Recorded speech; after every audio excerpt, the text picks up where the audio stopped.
Good morning. Morning. How you doing? Well, thank you, James. It's good. Yep. That's your name? Yes, it is, James. I'm not sure. Just checking. Welcome to Humans of Neta Care. Yeah, thanks. This is episode 2. Yep. Second guest ever. Awesome. I feel honoured. Thank you. Well done for coming. Yeah, I appreciate Good job. Now, you work here I do. at Neta Care. Yeah, fortunately for me. Fortunately. Some people might think these days that is not very fortunate at all. I know. But tell me more. How'd you get here? What do you do at Neta Care? What do I do? So I'm the executive over the community services department. Very cool. So I've been here for about 6 months now. Oh, wow. What time? Yep. So just finding my feet. Not a veteran like Chantel. I know.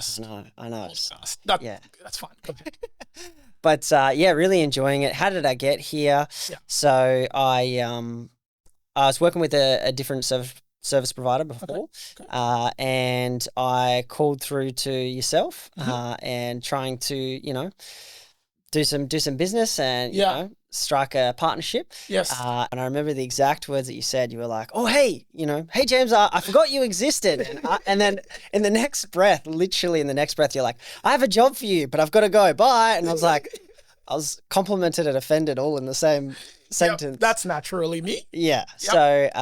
So I was like, okay, cool. Anyway, called me back and it was a really interesting conversation. So I wasn't particularly looking for a job at the time, and I said about this job opportunity that you have for me. Just try not to make it sound like I approached you. Yeah. You know? Okay. All right. But go ahead. And you guys don't be offended. People go anyway. Continue. It was a good offer, right? You Yeah. know, and I, you presented it to me, and I was like, okay, cool. I'll come have a chat, and you told me about the role that was available, and it was perfect. So I ended up coming in for an interview. It was so tough. Did you hear that? If you work in Neta Care, your interview will be so tough. Yeah, the panel of the 3 lads, they grilled me for like an hour, and it was really difficult. I wasn't in that interview though, was I? You weren't. Yeah. You're welcome. Yeah. Could have been worse. Yeah, could have been. So, I don't know. They must have seen something that they liked. Yeah. And here I am. So you should mention though, what made the conversation interesting was the fact that you were like, there was almost like a timing thing to that, right? Because you were in a place where you were like, you're thinking, you're probably looking at wanting to grow. You're looking for growth in your career path. You wanted to kind of step up to the next level of your journey as a person, as a, what would you say? A young man. You had finished university a few years ago. Yeah. What was your study again? What did you study? So I studied finance and business management. Very cool. Ended up, going into insurance, going through that. And then I wanted to do something a little bit more meaningful with my life. Okay. And I ended finance, insurance. Not meaningful? It is, and it's good, and it's it is putting you on the spot. It is what it is, right? It is. We all know that can be somewhat heartless at times, and commission checks are really good, but I wanted a little bit more value, a little bit more meaning in what I was doing. Okay. So, and I'm a people person, right? So I ended up as a support worker. Okay. And it was just... So did I. Seems like there's always a story there where we eventually become a support worker first. But go ahead. Yeah. So I had the privilege of being a support professional, I should say. And I did that for a couple of years, and I ended up getting invited to the expo with the company that I was working with. Nice. And I sat down with the general manager, and we got to talking, and she found out a bit about my background and stuff. And she was like, what are you doing as a support professional? Not that there's anything, wrong with it, but she was kind of like, you're really overqualified to be doing this right now. Yeah. And, the skill set is like way out. Yeah. What are you doing? You're an engineer. Okay. Sure. Exactly. Yeah. So, and then, I ended up in management working with them, and they taught me everything that I knew about the industry, and they really sewed into me and developed me as a person. Yeah. And that was a fantastic opportunity for me. Grew a lot, learnt a lot, saw a lot. Okay. And then obviously just stepped across to Neta Care for the next phase. So you worked in that space. You were more a business development manager. Yeah. So you got a lot of opportunity to kind of test yourself and grow across various aspects of, I guess, the healthcare / NDIS business space. Yeah. Do you like go a little bit into that journey? Yeah. And I suppose the purpose of me asking you to do that is because, there may be a lot of super professionals, SPs, moving across in towards different career opportunity in the sector, and they may be looking for some kind of encouragement or some kind of word from heaven. Be there a word from heaven today? Yeah. Don't do it. No. It's a trap. We trap forever. No. Yeah. But yeah, no, it's fantastic. So started off as a SP, went into management. Because it was a smaller organization, there was a need for me at times to cover off on a couple of other bases. Okay. So there was operational requirements where I did rostering for 3 months, almost killed me, found out I don't like rostering at all. Everybody likes rostering. Yeah. So did the rostering stuff for a bit, but you just learn, it's an industry where you learn something new every single day. Yeah. There is never 2 days that are the same. So if you're like me and you like that spontaneity and the change of pace every day, it's a fantastic career to get into, because you are going to have different circumstances, situations. The industry itself is actually changing every day as well. Yeah. So there's always something to learn. Even now I learn new things I'm sure you do as well. Yeah. Literally. And endless learning. Yeah. It's the industry for it. Right? Yeah. And everyone would agree. It is an absolutely very dynamic industry. So just learning how to work with, and then I ended up stepping into like hospital discharges and all that sort of the more complex cases. Okay. I ended up getting a participant not only Australian citizenship, but also an NDIS plan within like 2 weeks. Wow. So, yeah. What? Yeah. No, that's really cool, actually. Super hard. Yeah, if you don't know how hard that is basically pulling... Actually, maybe that's easier. Pulling the rabbit out of a hat. That's actually really hard to do. But very cool. It was crazy. Yeah. So a lot of important people were involved in that process. Yeah. So because the hospital was like, we need him out of hospital, and I was like, well, this is what we gotta do. Ask? I feel like so we talked on and off while you were obviously working elsewhere. Just kind of maintaining very loose relationship. I remember you called me once and you asked me like a whole bunch of questions. Yeah. And I just had a memory when you were saying that. Yeah. Is it to do with that case? Yes, it was. Yeah, okay, great. Yeah, I remember. Because I remember telling you what I know. I'm like, bro, I've never done this before, so have fun. Yeah. So I did it. We did it. And he was successfully discharged from hospital. No, that's amazing. Had a conversation. It was, as I said to you the other day, sort of that fed into the long stay resources. It's tricky, right? Because they don't have NDIS. They're kind of in this grey zone where... So they bailed me up in the hallway on the top floor of the Gold Coast University Hospital, and all of these really important people just rolled up and like, can you do this? Yes. Yeah, and I was like, I'll just tell you what I know, and you guys could do whatever you want with it. Like, you sound like you know what you're doing. You're doing this. I felt honoured. I really did. These people who seemed really important to be asking me for my advice and suggestions and stuff. Obviously, they ask a whole bunch of people, but so I'm not anything special, but I just thought it was really cool. That's awesome. Yeah. Okay, so then you eventually roll over to Neta Care to become an executive. Yes. So to kind of proximize your position, you preside over all of our service delivery guys. They have assistants. I think just that team, the combination of that team who are kind of our rostering team, we're talking probably about, I don't know, what's the number, 12, 15 people? Yeah, about that. Yep. 15 people. Yeah.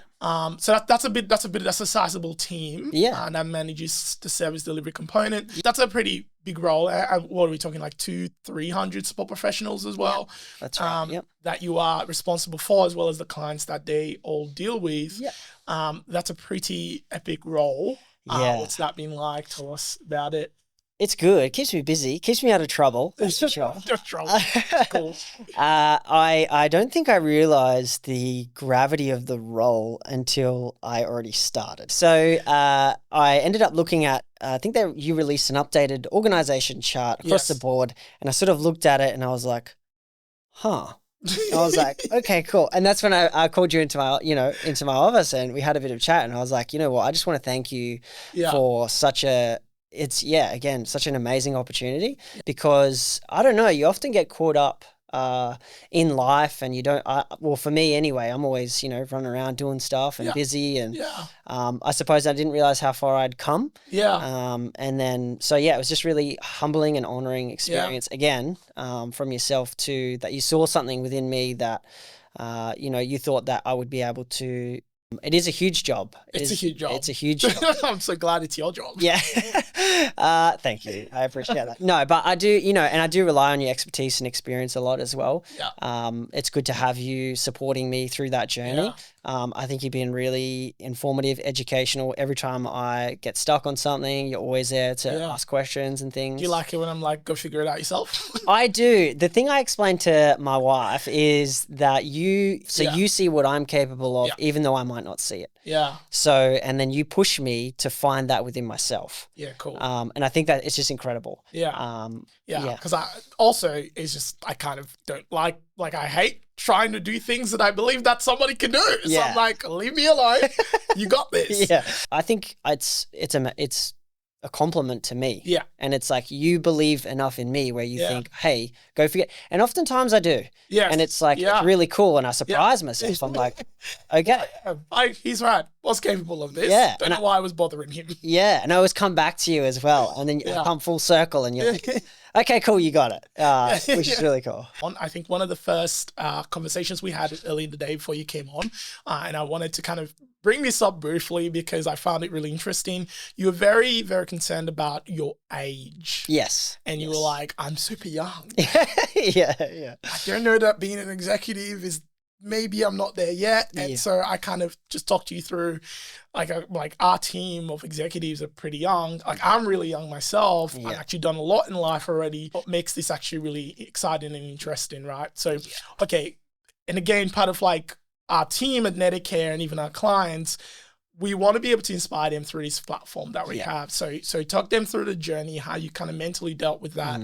And you got to a place where you were like, yeah, I can handle this despite my age. And then how did you feel when you were actually in the job? So that stemmed from a lot of previous experience, people who didn't want to deal with me, whether it be in insurance or in my previous role, where I'd have external stakeholders who would be like, oh, he's too young, he doesn't know what he's talking about. All that sort of stuff. So I suppose just over time, that just sort of builds a narrative in your head. Exactly. And I just was like, oh, I don't know how I'm going to go managing people who are older than me, telling them what to do and this, that, and the other. And it has been nothing short of pleasant. It has been great the whole time. So I feel like pretty much, just to drop this here, like your direct management team that you manage. Yes. I feel like maybe there's one or two people that are you're older than, but pretty much everybody else is older than you, right? Yeah, correct. Yeah. Good stuff. And everyone's been super responsive, super respectful. Executive team are pretty young as well. And it's been great. You guys have been really supportive, like the other executives as well have been really supportive of me, helping me out. Just because they're going to watch this live. Tell them how it is. Yeah. You guys have been crap. Yeah. Not really. Yeah, I know, I hope so. No, it's been great. And I think one of the things that I find really interesting about Neta Care as a whole is each department within Neta Care has very intelligent people working in it. So it's really refreshing for me to come into work and I walk into this building, like this is the head office, obviously. But Brookwater, walk into the head office and I know that if I go to the finance department or I go to the compliance department or I go to the HR department and I ask some questions, they are at the top of their game and they are going to be able to answer stuff. And it's just really refreshing for me, and it equips me to be able to do my job effectively because I know that they're competent in what they're doing, 100%. We're competent in what we're doing, and the whole operation just runs really smoothly, in my opinion. Amazing. I mean, I will comment here, right? Because, we might have clients watching this or external folks watching this that will think, I've had run-ins with Neta Care. This hasn't gone well. They never responded to me about this or whatever the case might be. Even staff that might think that. Yeah. And ultimately, what I say to that is an organization is a group of people with a common goal, common values that are driven to achieve said goals. Yeah. And so, but what's there in the middle of all of that is people, humans. Exactly. And we, by no chance, are perfect. Exactly. We will make a lot of mistakes and we'll do a lot of things that we're not supposed to do. And we will miss things because we're humans. And all those departments, as competent as they may be, will constantly get things wrong. I mean, I signed off on a report, I don't know, maybe 2 weeks, 3 weeks ago, an incident investigation report. Because I was super busy and I should probably not out myself like this, but I'm real human, and that's one of our values. I was super busy in the middle of a very crazy week. And so there was 2 of them, but for some reason I thought they were the same document sent to me. So I read one, I signed off on it, and then compliance resent it to me again and was like, no, you didn't sign off on the other one. I was like, what other one? I already signed off on it. Because I was so busy, I reopened the same document again, and then went, well, it's signed, so I canceled my signature and re-signed it again, and I didn't read it. And then typical Emeka people. Not true at all. Fine. So anyway, so compliance, pushes ahead, HR pushes ahead with, the outcome of the investigation. And then I'm getting all this feedback thrown at me about how south it's gone. And I'm thinking, what the heck? Yeah. What are you talking? I don't know what you're talking about. And they're like, we sent you the report. I'm like, I didn't see that report. And they're like, you signed it. And it turns out I did sign the same report twice. I thought I signed the same report twice, but actually I signed another report that I didn't actually read, and I should have read it properly. And so I ended up having to go, I'm so sorry, guys, cancel everything and let's figure it out. So I say that to say one of our values is real humans. Yes. And by that, it means that we're always going to make mistakes. Our aim as good leaders is to always own up to that. Hey, we're sorry, we messed up. Let's fix it, give us the opportunity to do so. But one thing we won't compromise on is the clinical care that we provide, the 100%. Level at which we will absolutely go above and beyond to make sure you get the best possible care with us. Yes. But yes, we're real humans, and you talk about how good the team is, but I just want to point that out because I want to preempt those people and be like, they're not that good. Yeah. Oh, 100%. We are all humans, right? Yeah. And we do make mistakes and we're not perfect, but I think I am going to make it my business to ensure that there are a few key areas which I can definitely see needs improvement within the community services department. I think communication, like you mentioned before, really big one. You're making sure that our communication is timely, accurate, all the rest of it. Even our internal interaction with, say, our allied health is because that's one of the things we're really big on. As a holistic service provider, it's really important that conversation is really tight and it's work in progress. Sorry to continue. Yes. Yeah. So rolling out policies, procedures, refining, creating efficiencies, all of that sort of stuff is what I'm trying to do over the next, couple of years. We'll see how it goes. It's only up from here, right? Yeah, it has to be, right? Otherwise, then it's down. Nobody wants that. Fun fact: how many young people these days do you think will understand the term "shift the gears"? Because they're new. Depending on which generation you're talking about. I'm Gen Z. Most of them. The new. I reckon. You know about shifting the gears? Yeah, really? yeah. Okay. I learned to drive manual when I was 12. Oh, okay. Yeah, and my mum took me on the highway for my 12th birthday because it was all I wanted to do. Wow. What's her name again? Just for the record. Scratch it. Yeah. But it was, and I look back on that situation now, I think, wow, that was actually really impressive. Yeah. That she did that. But it was all I wanted. We lived out in the country. Oh my God, he's going to kill us. Yeah. That's awesome. Yeah, it was pretty scary. Anyway. Yeah, let's shift the gears. So part of what we do in the podcast is that you come with a series of questions. Yep. And so I'm really putting out there, quick promo. We definitely want more staff, more clients to come on the podcast. Yep. We want to invite more people to come on. And the idea is you bring 2 questions that you want to ask of me, or you want me to, or you want me to answer to you, or you want want me to ask you and you want to just chat about this conversation? So you brought a couple of questions. So let's shift the gears into those. Something that I have noticed consistently, and I'm not sure if this is just because I've only worked for service providers and not for an allied health organization or any, I suppose my experience is maybe slightly limited in that area. But the thing that I have noticed is that all the time when working with external stakeholders, it seems to be difficult. I know a lot of people in the industry have really good connections. Yeah. And, I have a lot of love for everyone. But I think that I've just... However. And I don't want to make this too controversial, but I have noticed a lot of dissension within the community services space and the NDIS, the care space effectively.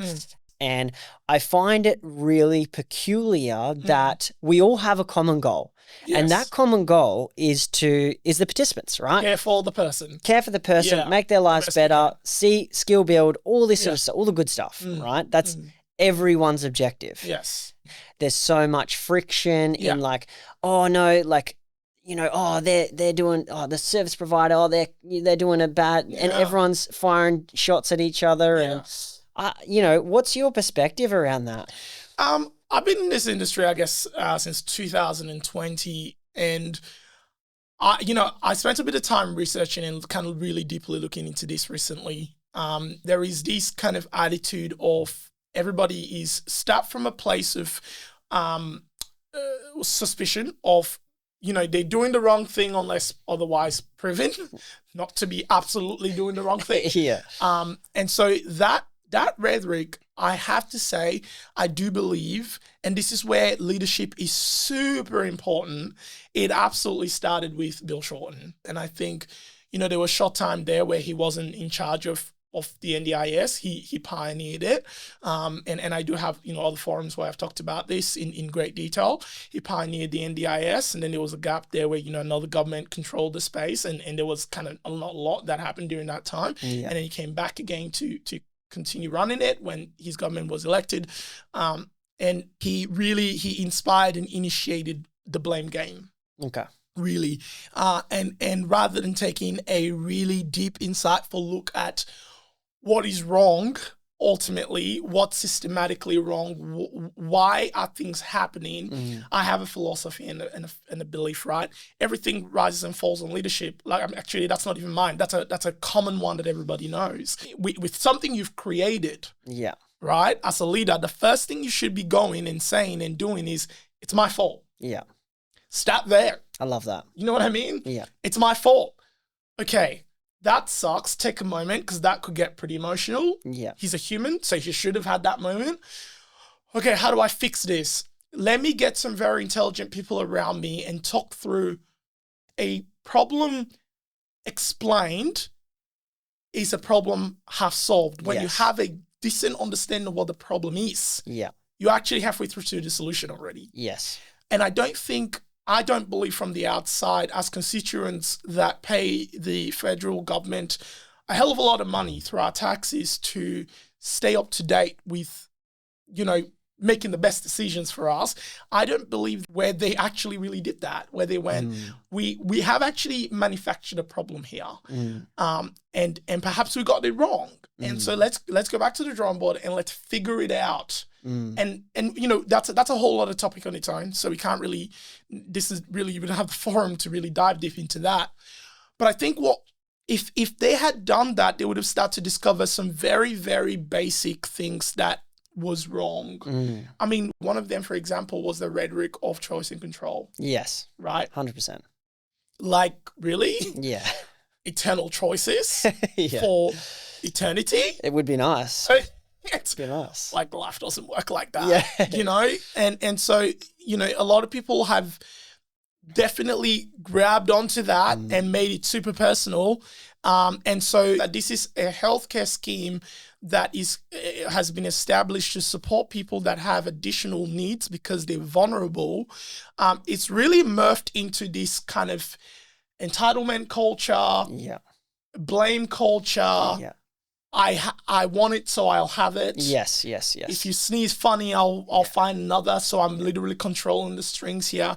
And so fundamentally, a lot of people in the space have absorbed that, again, from leadership. Okay. And it's what's become innate to them and natural to them, that even the guys that will do, like, we do a really good job 100%. at what we do. And again, I say we make mistakes. We have a lot of things we do wrong all the time.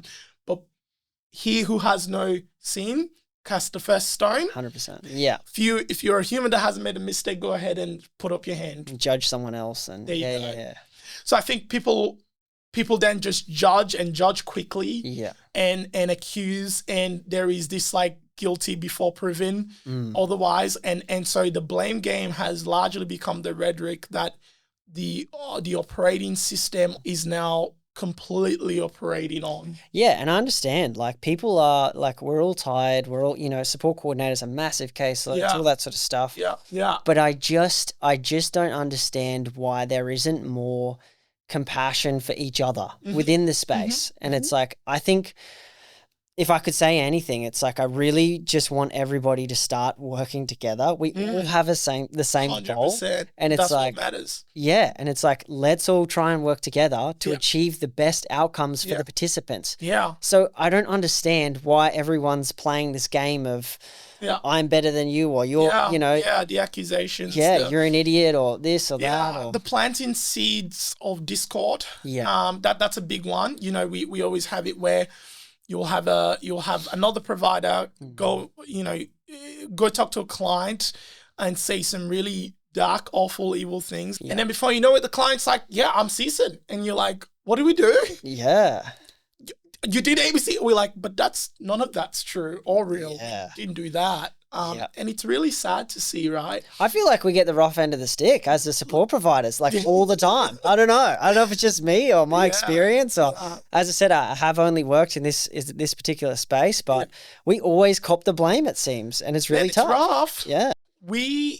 I think it needs to change ultimately, right? And we can only plead to the hearts of the people that are in the space to say, you're human, I'm human, and I'm a big advocate for we all bleed the same color.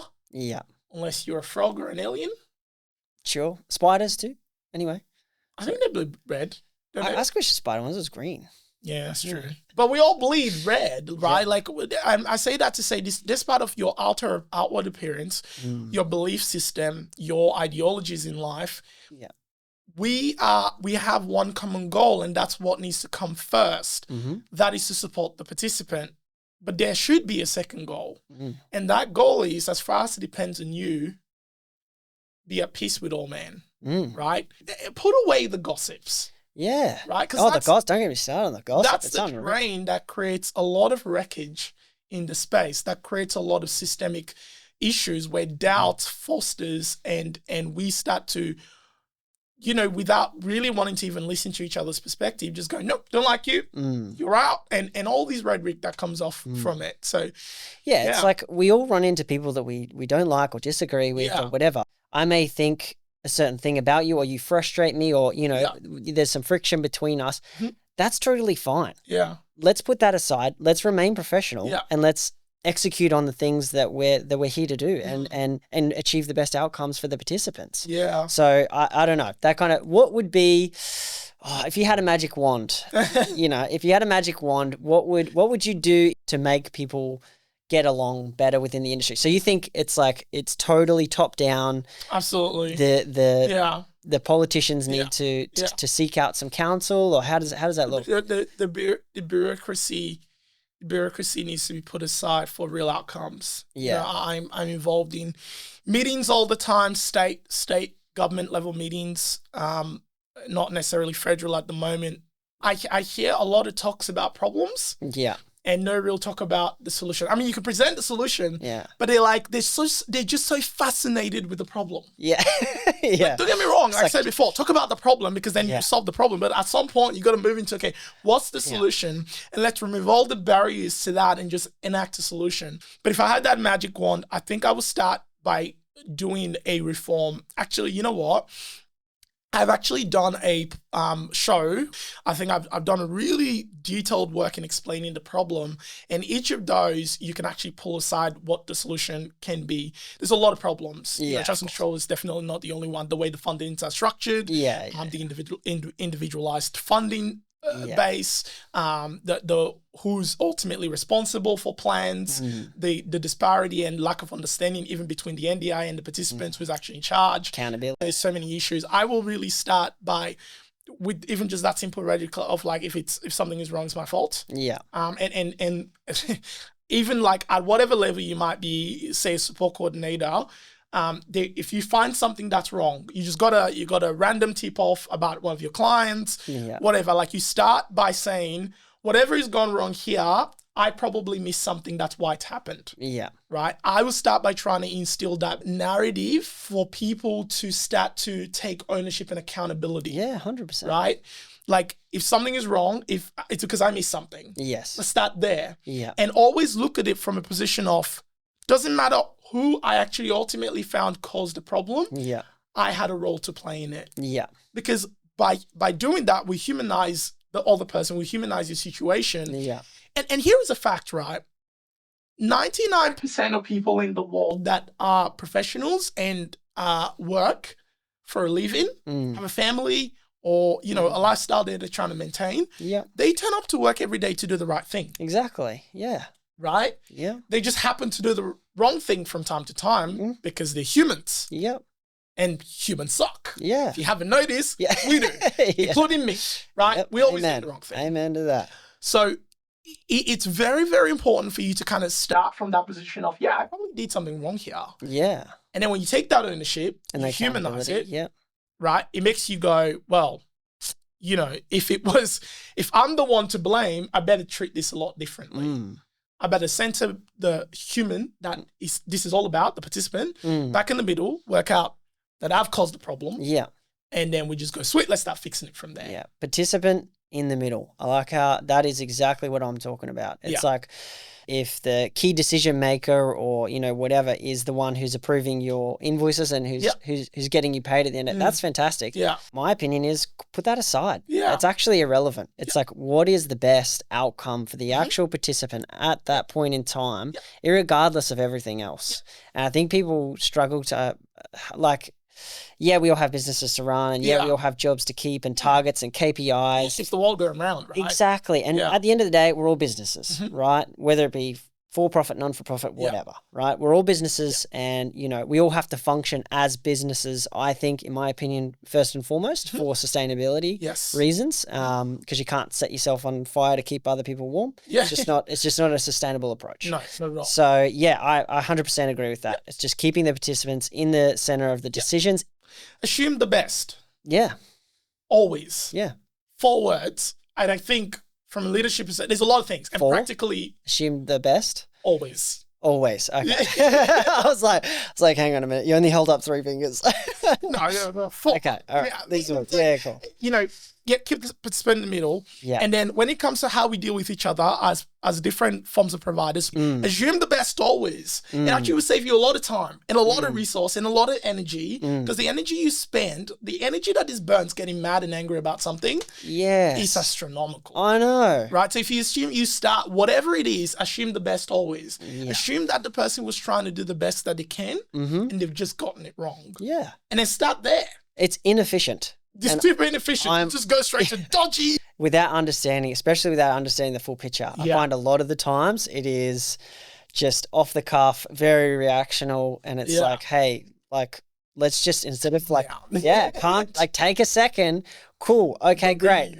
That's offended you. Awesome. Let's move on. Let's try and solve the problem rather than just sitting here fighting about, whatever. And the answer is let's kick that provider out. That's like the worst, most inefficient, most non-cost-effective solution. Amen. I'm not even saying this about Neta Care, by the way. Yeah. It's just all service providers in general. Yeah. It's not.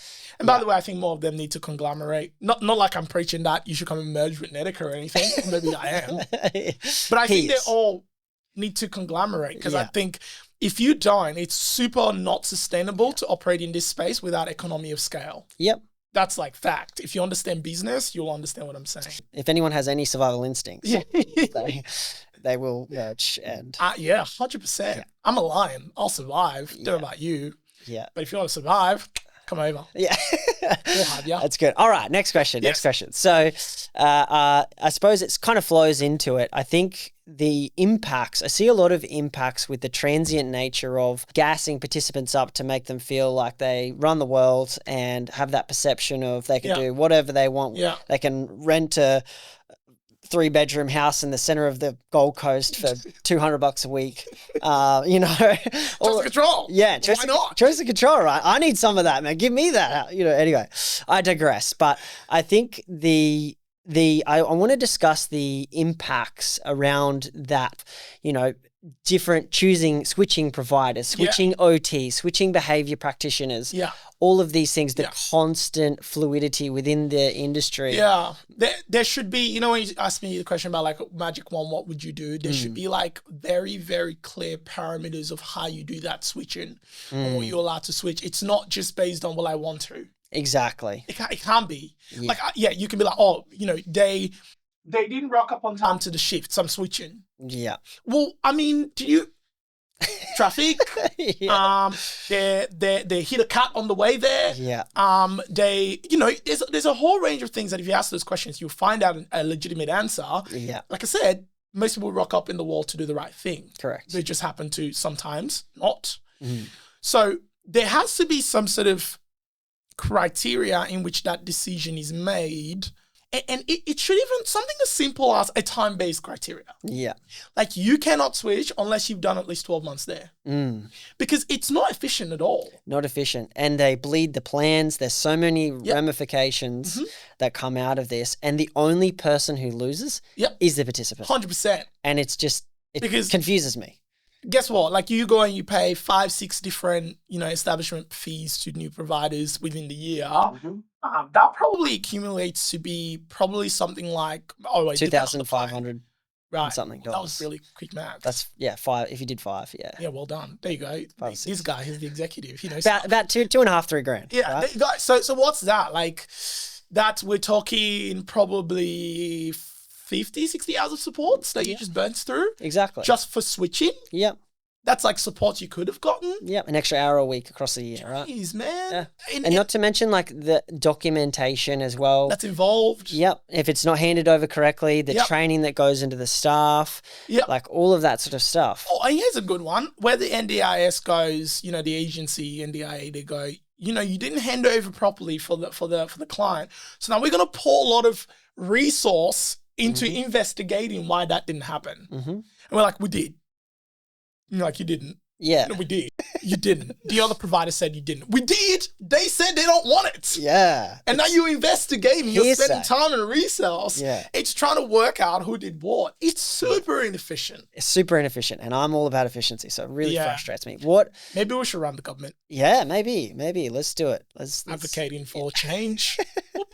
At Neta Care, always. Yeah. So you think like a time-based structure. What else do you think I think just awareness of, I think people just need to be educated on the impacts of it, because the thing that I notice is from a participant's perspective, they don't understand. We have hundreds of participants. Yeah. Right? Probably thousands. Yeah. Like I think we're a bit over 1,000. Yeah. Anyway, we digress. So we see a lot of different situations, and it's so frustrating from where I stand. And it's like, I'm going to do this and I'm going to do that. And you're like, I'm going to move houses. You're like, what a waste of resources. You're like, dude, I've seen where that goes. Yeah. I've seen where that goes. Yeah. It's like if, people come to me and they have no support coordination and they have absolutely nothing because they've bled all of everything. Yeah. And they need help. And they're like, help me. Yeah. And I've seen it time and time again. And you're like, I'm not Queensland Health. Yeah. Put it out. Yeah. And I think everyone in this space has. Oh, right? Yeah, we all have. I was talking to, some behavior specialists in the Sunny Coast yesterday, and they were like up to 3, 4 a.m. for one of the clients. They said they ran at like a negative, like a $15,000 deficit every year for this particular client. Yeah. There's just not enough funding to do. Crazy. Which is, by the way, the other thing, like with the individualized funding as well. Like that model, I don't want to go in like deep into it, because I do on another forum, but like that's one of the things that makes it really, really, really inefficient, because you're giving, you know, a single person, like you're allocating, you know, $20,000, $30,000 per annum for them to get behavior support as an individualized funding thing. Like here's a slightly different way to do that. Just putting that out there. You go, okay, so if you do 30,000 per person, what would that give you? 3 people. 3 people. Or you could do a tender, give an organization 90,000, and then say, look, here are 10 people that I've referred to you. And by the way, I'm not pulling this out of the hat. There's literally a funding model that operates like this. It's called CHSP. Yeah. Here are 10 people. Give them their required behavior support. Whatever you do, 90,000, make it work for the year. We've already pre-funded you. You got 10 people. That reduces the cost. There are things that they could do across the board to support all of them. It could optimize and efficient the system. That's not Make good efficient. Yeah. Okay. Now we are just speaking bad English. But you know what I mean? Yeah. Like things so... That would also solve the transient nature, I think, a little bit as well. Because if they've already paid for a service, not that they're locked into it, but it's kind of like a commitment, right? Yes. We're on board. Yeah, there's going to be things. Everyone's going to have the same issues across the board. I've seen it. Everyone has the same problems. Yeah. Everyone has the same casual, predominantly casual workforce. Yeah. It's just... It's 6 of one, half a dozen of the other. Yeah, 100%. And I'll tell you, I think mindsets will shift as well in that model. Because I'll tell you, like, so we operate on the CHSP as well. And when you actually look at how that works, and the client is like unhappy, something has happened, and they're not happy about, SB rocking up late, or they didn't clean the house properly, or they broke something in the house, whatever, right? They miss medication, even the more serious stuff. Yeah. What that participant does in a funding model where they give you X amount of money and they say, these are the people who want you to take care of. The client goes, hey, all these things happen, very unhappy, help me work it out. Exactly. Right? And they actually work with you through the process, right? Because the option in that space is not to go, so I said, I'm going to the other guy. Yeah. Right? Screw you. It's like, well, I mean, what is to say that the other guy, you don't restart this entire process with them? Yeah. Now, we've spent, years learning how you think, your bedtime routines, the food you like. We've specialized on you. We've grown all these people around you, from the OT to the physio to the SPs. They all know you now. Yeah. And suddenly you're going to up and go because, one SP who was out of their mind did something real dumb. Yeah. I mean, we did have an SP rock up to work drunk one time. Actually, that's a super recent case. It's hilarious. But I mean, that was one of the times, right? Because this is not a client that then went, well, screw you guys. Yeah. They just went, oh, well, guys, this wasn't good. Help me out. Fix it. Yep. And we fixed it. Yeah. And they're still here. The analogy that I like to think about is like your barber, right? Yes. The barber, you go in, they do it well, they do it right, they know. It's like, if you change it, square. Yeah, obviously. If you, it looks great.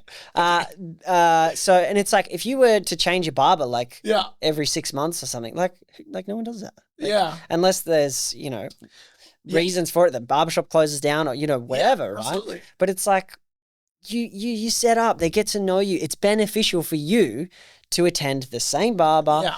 And they can provide that tailored advice to you because of the situation. They know the context, they know this, they know that. 100%. All the little ancillary things that take time to work out. Yeah. Wouldn't you love when they just go like, oh, I think you should do it in 2 weeks. But actually, I know your haircut is doing 2 weeks, but I also know that you have your child's thing on in 2 weeks on that day. So maybe not that day. Maybe how efficient is that? Now expand that into the system. Simple micro things can be expanded to macro things and they make life more efficient, which we're failing to realize that in this system. Yep. So big problems. Big problems. We can solve them. Pretty straightforward. Yeah. Anyway, I think that was it, right? I mean, there's a lot to say about this topic. And definitely I think we've said some pretty interesting things here that if people take away and start to action on, if you operate from the place of like, I'm not going to just move on, let's fix it together. And only when it's not absolutely not attainable. I mean, in the CHSP model, like if we really keep getting it wrong, then, Department of Health and all these different people, they're like, what are you doing? Yeah, well, I think it just creates that insulation. If I personally want to go out and make a really dumb decision, like I'm like, oh, cool, I want to go buy a Ferrari. Yes. It's like, well, I'm going to have people around me that insulate that decision. Yeah. So it's, you know, talk to my wife and be like, probably love the energy, but no. My brother's an accountant, you know, he'd probably be like, don't have the money. Super expensive. And all that sort of jazz. So I think generally speaking, like we all build of insulation around us and, you know, the participants, we need to create that for the participants as well. And we can't do that together. Yeah, we can't do that alone. It literally has to be, we all have to work together with the OTs, behavior specialists, all this, you know, support coordinators, plan managers, everyone, OPG, trustee, even though they're the least favorites or whatever. All the trustees watching, don't talk to that guy. Yeah, so, and we create this insulation around them where it's like, if they want to, you know, the stakeholders are like, have like a knee-jerk reaction. Yeah. It's like, hey, look, you know, that kind of sucked, but let's just take a moment. Let's have a think about the long-term consequences of this knee-jerk reaction because it's not ultimately 90% of the time, it is not in the best interest of the participant. 100%. That reminds me of like, and I think we'll conclude the conversation with this, right? But that reminds me of like when we had this client who was just really bad at making decisions for themselves, like super bad. Every decision they make is bad for themselves. And they have a decision maker. Isn't it your job to go, no, bad decision? Yeah. And they're like, well, that's what they want. Sure, but like, isn't it your job to say no? Like, that's a really bad decision. And now, like, how many times do they just go, well, it's what they want because trust and control. But it's not even no. It's like, hey, look, maybe we can look at it from a different angle. See, I'm a straight shooter, so I'm just like, no. Yeah, but it doesn't have to be that black and white. It's like, hey, look, you want to execute X, Y, Z. You want to take this particular path. Yeah. Why don't we look at this option or that option? And then they get the choice, right, of, okay, here's your options, still get full choice and control. Here's 3 different ways that we can tackle this problem. Yes, it's not just running off into the sunset. Maybe it takes a little bit more time, it's a little bit more uncomfortable, we have to do a little bit more work, but it's like, it's you're going to get the better outcomes. And if all the stakeholders agree that without removing for a second the whole like, well, it's just a control, so the best thing for the person is the thing that lines up with what they directly want because it's just a control, because it really isn't. Mate, I want to go to the moon. So why can't I want to go to the moon right now. Sure. I mean, that's not real life. You're not an astronaut. You don't have the money to pay for like the rocket fuel. Exactly. You don't have rockets. You're not Elon Musk. You know? Anyway, it might tag him, say his name enough. But yeah, that's exactly right. But isn't that crazy? And I will kind of land with this. I know we talked a lot about kind of the NDIS space, a little bit about CHSP, which is kind of under your governance as well. But it's worth mentioning as well that you not only govern NDIS, like you look after DVA as well. Our Veterans Department of Veteran Affairs, which has been really cool.